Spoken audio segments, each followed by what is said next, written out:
जय हिंद, जय जोहार दोस्तों। इस वीडियो में हम आपसे क्लास 10th साइंस की जो है क्वेश्चन आंसर डिस्कस करने वाले हैं और सारे क्वेश्चन जो है ऑब्जेक्टिव टाइप क्वेश्चन आंसर है। तो अगर आप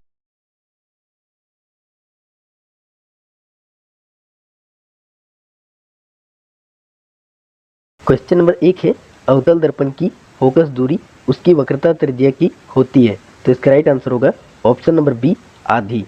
अवतल दर्पण की फोकस दूरी F बराबर होता है वक्रता त्रिज्या R/2, यानी कि फोकस दूरी वक्रता त्रिज्या की आधी होती है। क्वेश्चन नंबर 2 है, नेत्र लेंस की फोकस दूरी कम हो जाने से कौन सा दृष्टि दोष होता है। तो इसका राइट आंसर होगा ऑप्शन नंबर ए, निकट दृष्टि दोष। नेत्र लेंस की फोकस दूरी कम हो जाने से निकट दृष्टि दोष होता है और निकट दृष्टि दोष को दूर करने के लिए हम लोग अवतल लेंस का उपयोग करते हैं तथा दूर दृष्टि दोष को दूर करने के लिए हम लोग जो है उत्तल लेंस का उपयोग करते हैं। क्वेश्चन नंबर 3 है, लघु पथन के समय परिपथ में विद्युत धारा का मान।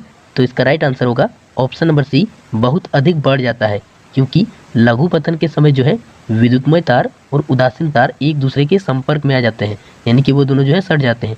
इसके कारण जो है परिपथ में जो है प्रतिरोध आर का मान जो है वो 0 हो जाता है और इसके कारण जो है धारा का मान, विद्युत धारा का मान बहुत अधिक बढ़ जाता है। क्वेश्चन नंबर 4 है, निम्नलिखित में से कौन सा पद विद्युत परिपथ में विद्युत शक्ति को निरूपित नहीं करता है। तो विद्युत शक्ति का जो फॉर्मूला होता है वो P बराबर होता है V/I। ठीक है, इसमें विभवांतर और विद्युत धारा के गुणनफल को हम लोग जो है विद्युत शक्ति बोलते हैं और इसी को हम लोग जो है I² भी लिख सकते हैं और जो है V² भी लिख सकते हैं। तो ये ऑप्शन जो है ये गलत नहीं है और ये भी गलत नहीं है और ऑप्शन नंबर ए भी गलत नहीं है। तो ये जो है ऑप्शन नंबर बी, ये आपका गलत आंसर है। तो ये राइट आंसर हो जाएगा ऑप्शन नंबर बी, ये गलत है। क्वेश्चन नंबर 5 है, अभिनेत्र लेंस की फोकस दूरी में परिवर्तन किसके द्वारा किया जाता है। तो इसका राइट आंसर होगा ऑप्शन नंबर सी, पचमाभी मांसपेशियों के द्वारा। पचमाभी मांसपेशियों के द्वारा अभिनेत्र लेंस की फोकस दूरी में परिवर्तन किया जाता है तथा जो है पुतली के बारे में इंपॉर्टेंट बात बताते हैं। पुतली जो है आँख में प्रवेश करने वाली प्रकाश की मात्रा को जो है वो नियंत्रित करती है पुतली, और पुतली के आकार को जो है वो परितारिका द्वारा जो है उसको परिवर्तित किया जाता है या नियंत्रित करती है। परितारिका पुतली के आकार को नियंत्रित करती है और पुतली जो है आँख में प्रवेश करने वाली प्रकाश की मात्रा को नियंत्रित करती है। क्वेश्चन नंबर 6 है, विद्युत मोटर परिवर्तित करता है। तो विद्युत मोटर जो है विद्युत ऊर्जा को यांत्रिक ऊर्जा में परिवर्तित करता है। तो इसका राइट आंसर हो जाएगा ऑप्शन नंबर बी। और जो है विद्युत जनरेटर, तो जनरेटर जो है वो यांत्रिक ऊर्जा को विद्युत ऊर्जा में परिवर्तित करता है। क्वेश्चन नंबर 7 है, विद्युत बल्ब के फिलामेंट में किस तत्व का उपयोग किया जाता है। तो इसका राइट आंसर होगा ऑप्शन नंबर ए, टंगस्टन।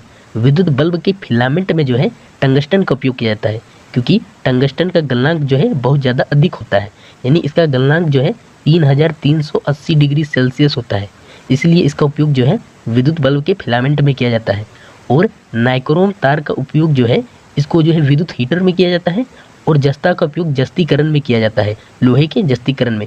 और तांबा का उपयोग जो है, तांबा यानी कॉपर के तारों का उपयोग जो है हम लोग घरों के जो वायरिंग होता है या फिर घर में बिजली वाले तार में उपयोग करते हैं। क्वेश्चन नंबर 8 है, एक साधारण प्रिज्म कितने सतहों से घिरा होता है। तो इसका राइट आंसर होगा ऑप्शन नंबर सी, 5 सतहों से घिरा होता है। और इसमें जो है इसमें 3 आयताकार सतह होते हैं, 1, 2 और 3 आयताकार सतह होते हैं और जो है 2 त्रिभुजाकार सतह होते हैं, एक इधर से त्रिभुजाकार और एक इधर से। क्वेश्चन नंबर 9 है, प्रतिबिंब का आकार हमेशा वस्तु के बराबर है तो दर्पण होगा। तो इसका राइट आंसर होगा ऑप्शन नंबर सी, समतल दर्पण। समतल दर्पण जो है हमेशा वस्तु से बराबर आकार का प्रतिबिंब बनाता है और हमेशा जो है आभासी, सीधा और जो है वस्तु से बराबर आकार का प्रतिबिंब बनाता है। जबकि उत्तल दर्पण जो है हमेशा जो है आभासी, सीधा और छोटा प्रतिबिंब बनाता है। छोटा प्रतिबिंब बनाने के कारण जो है ये क्या करता है, बहुत बड़े एरिया को कवर कर लेता है। इसलिए इसका उपयोग जो है हम लोग जो है बाइक के जो पश्च दृश्य दर्पण होता है उसमें करते हैं। और अवतल दर्पण जो है वो हमेशा छोटा प्रतिबिंब बनाता है या बड़ा भी बना सकता है और वास्तविक और उल्टा बनाता है, लेकिन एक टाइम पे वो क्या करता है, आभासी, सीधा और वस्तु से बड़े आकार का प्रतिबिंब बनाता है। इसलिए इसका उपयोग जो है हम लोग दाढ़ी बनाने में करते हैं। क्वेश्चन नंबर 10 है, विद्युत चुंबकीय प्रेरण की खोज किसने की थी, या फिर इलेक्ट्रोमैग्नेटिक इंडक्शन की खोज किसने की थी। तो विद्युत चुंबकीय प्रेरण की खोज जो है फैराडे ने की थी। इसका राइट आंसर होगा option number B, Faraday. Question number 11 है, आकाश का रंग नीला क्यों प्रतीत होता है। तो इसका राइट आंसर होगा ऑप्शन नंबर बी, प्रकाश के प्रकीर्णन के कारण जो है आकाश का रंग नीला प्रतीत होता है, और प्रकाश के अपवर्तन के कारण जो है तारे टिमटिमाते हुए नजर आते हैं। क्वेश्चन नंबर 12 है, सामान्य नेत्र की अधिकतम कितनी दूरी तक की वस्तुओं को स्पष्ट देख सकता है। तो इसका राइट आंसर होगा ऑप्शन नंबर डी, अनंत दूरी। जो सामान्य नेत्र होता है उसका सुस्पष्ट दृश्य का जो अधिकतम दूरी है वो अनंत होता है, और न्यूनतम दूरी वो 25 सेंटीमीटर होता है।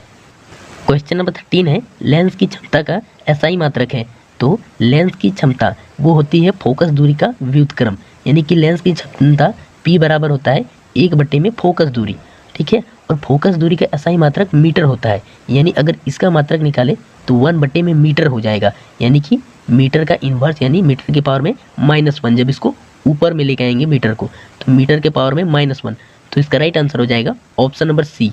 लेकिन इसे जो है लेंस की क्षमता का एसआई मात्रक जो है वो डायोप्टर होता है, लेकिन यहाँ पर जो है वो ऑप्शन नंबर सी होगा, मीटर इनवर्स।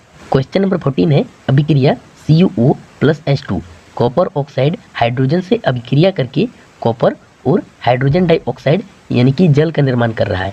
तो इसमें किसका उपचयन हो रहा है। तो उपचयन उसको कहते हैं जिसमें ऑक्सीजन की वृद्धि हो रही हो, और एक होता है अपचयन। अपचयन उसे कहते हैं जिसमें जो है ऑक्सीजन का ह्रास हो रहा हो। तो यहाँ पर देखिए कॉपर ऑक्साइड कॉपर बन जा रहा है अभिक्रिया के बाद, यानी इसमें जो है ऑक्सीजन का ह्रास हो रहा है, यानी कॉपर ऑक्साइड जो है ये अपचयित हो रहा है। लेकिन हाइड्रोजन में जो है ऑक्सीजन की वृद्धि हो रही है अभिक्रिया के बाद, यानी कि हाइड्रोजन जो है वो उपचयित हो रहा है। तो इसका राइट आंसर हो जाएगा option number B. Question number 15 है, सोडियम की संयोजकता क्या है। तो सोडियम का जो परमाणु संख्या होता है वो 11 होता है।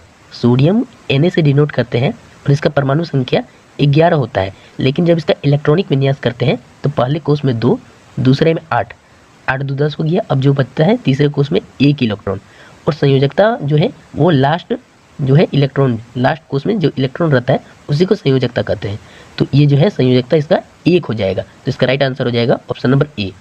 क्वेश्चन नंबर 16 है, एल्केन का सामान्य सूत्र है।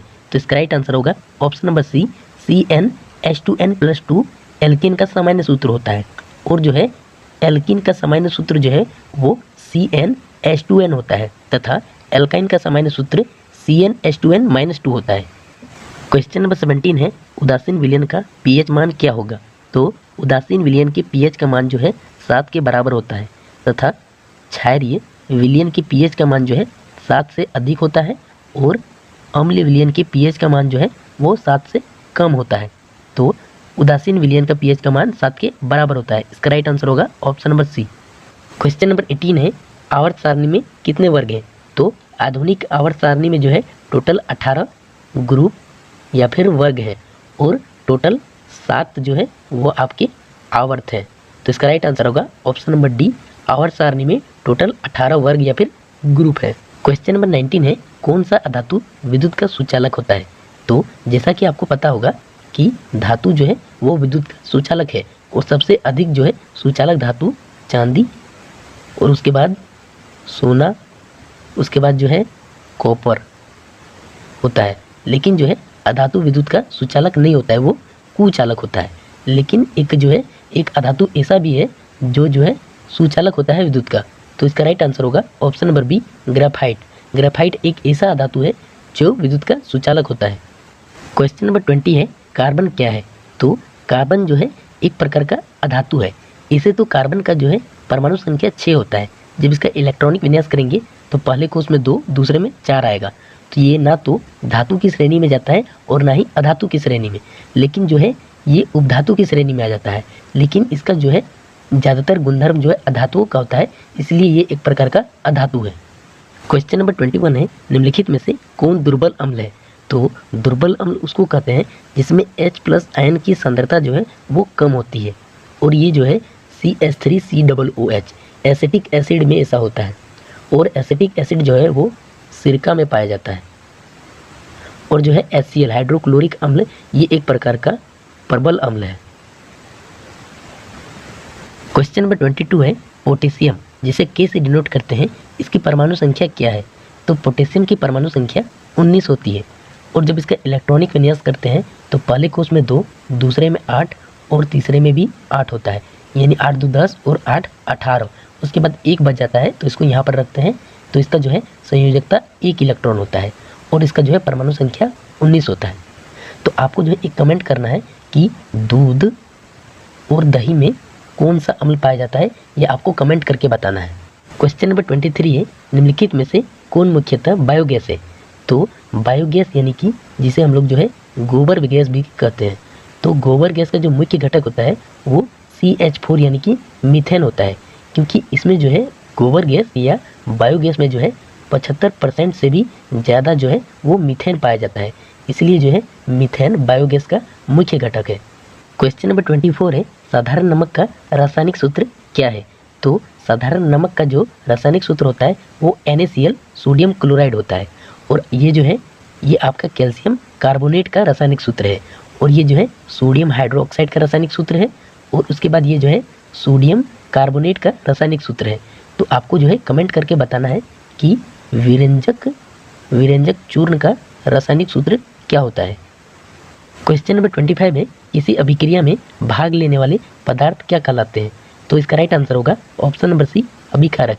किसी अभिक्रिया में भाग लेने वाले पदार्थ अभिकारक कहलाते हैं, और अभिक्रिया के बाद जो पदार्थ प्राप्त होता है उसे प्रतिफल या फिर उत्पाद कहते हैं। क्वेश्चन नंबर 26 है, कौन शून्य वर्ग का तत्व है? तो शून्य वर्ग नहीं होता है, लेकिन हम लोग शून्य वर्ग मान लेते हैं। टोटल जो है आधुनिक आवर्त सारणी में 18 वर्ग है, जो 1 से शुरू होकर 18 तक जाता है, लेकिन जो 18वें वर्ग वाला जो तत्व होता है वो निष्कर्षीय गैस होता है। निष्कर्षीय या फिर जिसको हम लोग जो है अक्रिय गैस भी बोलते हैं, और ये जो है अभिक्रिया नहीं करता है जल्दी, मतलब ये निष्कर्षीय गैस है। और चूंकि ये निष्कर्ष है इसलिए हम लोग जो है इसको शून्य वर्ग या फिर जीरो ग्रुप भी कहते हैं, और इसका एक उदाहरण जो है वो हीलियम है। तो इसका राइट आंसर होगा ऑप्शन नंबर सी, हीलियम। तो एक इम्पॉर्टेंट बात, जो भी झारखंड पॉलिटेक्निक का तैयारी कर रहे हैं तो वो जो है इसके बाद स्किप कर सकते हैं, क्योंकि अब जो है बायोलॉजी का सेक्शन स्टार्ट हो रहा है। क्योंकि झारखंड पॉलिटेक्निक में जो है फिजिक्स और केमिस्ट्री और मैथ से क्वेश्चन पूछता है, तो आप जो है इस वीडियो को अब स्किप कर सकते हैं। लेकिन जो जैक बोर्ड क्लास 10th की तैयारी कर रहे हैं उसके लिए जो है ये बायो का सेक्शन भी इम्पोर्टेंट है। तो अगला क्वेश्चन है, क्वेश्चन नंबर 27 है, सपोषी पोषण के लिए आवश्यक है? तो इसका राइट आंसर होगा ऑप्शन नंबर डी, इनमें से सभी। सपोषी पोषण के लिए जो है कार्बन डाइऑक्साइड, जल, क्लोरोफिल और सूर्य का प्रकाश, ये सभी आवश्यक है। तो इसका राइट आंसर होगा option number D. Question number 28 है, इनमें से कौन प्रकाश संश्लेषी अंग है? तो इसका राइट आंसर होगा ऑप्शन नंबर ई, हरित लवक। हरित लवक जो है वो प्रकाश संश्लेषी अंग है। क्वेश्चन नंबर 29 है, मनुष्य के शरीर की सबसे बड़ी ग्रंथि का क्या नाम है? तो इसका राइट आंसर होगा ऑप्शन नंबर ई, यकृत। यकृत जो है मानव शरीर की सबसे बड़ी ग्रंथि है, जिसको हम लोग जो है लीवर भी बोलते हैं। क्वेश्चन नंबर 30 है, पादप में जाइलम किस कार्य के लिए उत्तरदायी है? तो इसका राइट आंसर होगा ऑप्शन नंबर ए, जल के वहन के लिए। जाइलम क्या करता है, वो जड़ से जो है जल को और जो है खनिज लवण को, जल और खनिज लवण को जो है जड़ से पत्तियों और तनों तक पहुंचाता है, जबकि जो है भोजन के वहन के लिए फ्लोएम उत्तरदायी होता है। क्वेश्चन नंबर 31 है, एक कोश के शैवालों में जल का परिवहन होता है। तो इसका राइट आंसर होगा ऑप्शन नंबर सी, विसरण के द्वारा। क्वेश्चन नंबर 32 है, मछली के हृदय में कोष्ठकों की संख्या होती है। तो इसका राइट आंसर होगा ऑप्शन नंबर ई, 2 होती है। मछली के हृदय में 2 कोष्ठक होती है, और मानव के हृदय में जो है वो 4 कोष्ठक होती है। क्वेश्चन नंबर 33 है, निम्नलिखित में से कौन एमिनो अम्ल के विखंडन से बनता है? तो अमीनो अम्ल के विखंडन से जो है अमोनिया बनता है। तो इसका राइट आंसर होगा ऑप्शन नंबर सी, NH3 यानी कि अमोनिया।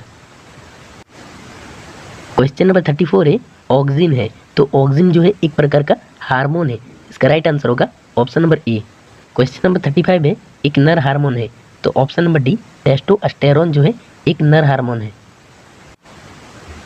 क्वेश्चन नंबर 36 है, इनमें से कौन अलैंगिक जनन की विधि है? तो इसका राइट आंसर होगा ऑप्शन नंबर डी, इनमें से सभी। इनमें से सभी जो है मुकुलन भी, विखंडन भी और द्विखंडन भी, सारे अलैंगिक जनन की विधि है। और ये भी याद कर लेना कि मुकुलन जो है हाइड्रा में होता है, उसके बाद विखंडन द्विखंडन भी पता कर लेना।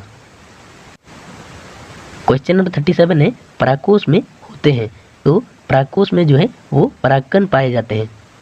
क्वेश्चन नंबर 38 है आनुवंशिक गुणों का संदेश होता है, तो इसका राइट आंसर होगा ऑप्शन नंबर ए डीएनए अणुओं में। क्वेश्चन नंबर 39 है किस वैज्ञानिक को आनुवंशिकी का पिता कहा जाता है, तो आनुवंशिकी का जो पिता है वो option number B Gregor John Mendel को कहा जाता है। क्वेश्चन नंबर 40 है हाइड्रिला पौधों में रंध्र कहाँ पाए जाते हैं, तो हाइड्रिला पौधों में जो है रंध्र नहीं पाया जाता है, तो इसका राइट आंसर होगा ऑप्शन नंबर डी इनमें से कोई नहीं, क्योंकि हाइड्रिला पौधे पानी के जो है अंदर पाए जाते हैं और पानी के अंदर जो है मेनली जो रंध्र का काम होता है वो वाष्पो उत्सर्जन का होता है, और चूंकि जो है पानी के अंदर वाष्पो उत्सर्जन नहीं होता है इसलिए इनमें से कोई नहीं होगा, ये नहीं पाया जाता है। तो ये वीडियो आपको कैसा लगा कमेंट करके ज़रूर बताएं, और जो 2 क्वेश्चन दिए हैं उसका भी आंसर कमेंट करके ज़रूर बताएं। तो मिलते हैं अगले वीडियो में, तब तक के लिए जय हिंद।